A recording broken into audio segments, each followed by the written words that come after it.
Hi everyone, and welcome to this special presentation on the topic of cybersecurity. In this segment, we are zeroing in on what is happening today in the realm of cyber attacks.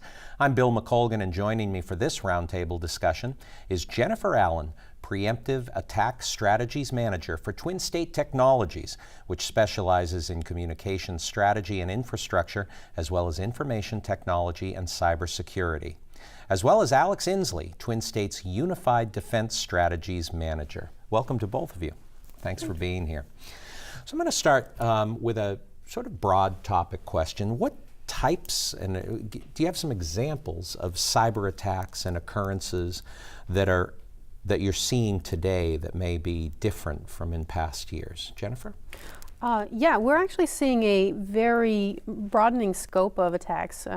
We have seen the evolution of attacks from simplistic internet worms and viruses that really were less damaging and more of a nuisance, to targeted attacks that are stealthy, that are driven by organized crime and threat actors, the quote bad guys, who are looking to gain either financial data, achieve some activity. They're even using people's computers and devices to facilitate larger attacks.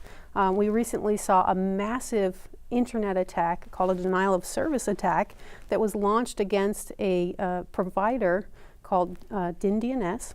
And because this provider allowed many different website services to be available on the internet, the attack resulted in a number of high-profile websites being unavailable to users, and it caused significant service outages across the internet. Basically, just to say, DIN is some portion of the name. DNS stands for Domain Name Service. Of course, that doesn't mean anything to the average person, but when you try to web browse to www.google.com, you can't get there unless a DNS provider is translating that name into a set of 4 numbers called an IP address.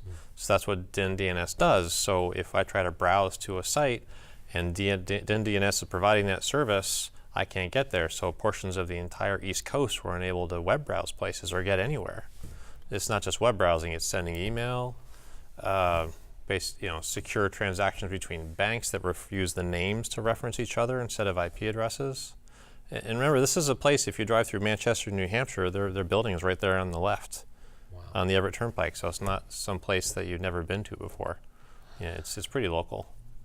So are there any other interesting occurrences that you've been dealing with, Alex? Well, there's been other examples of the types of attacks that Jen was talking about, what they call I haven't dealt with, but the Internet of Things, which is all of our DVRs, our web cameras, our child monitoring devices, any kind of electronic device that has to connect to the internet to get firmware updates or anything. They've all been compromised, or a large number of them. And those have been turned into, they use the word zombies, but they're popular, to provide a large-scale attack on DIN-DNS or Krebs on Security, who's a really big advocate for internet security.